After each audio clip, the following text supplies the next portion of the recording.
Once you're logged into your professor account, you'll need to click where it says Create New Simulation and select Bindz. Next, you'll need to decide whether it'll be the institution covering the cost of the licenses or each student individually. For this example, we'll select students.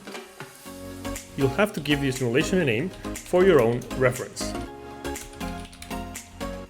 Decide whether you want to control the progress of the simulation manually or not.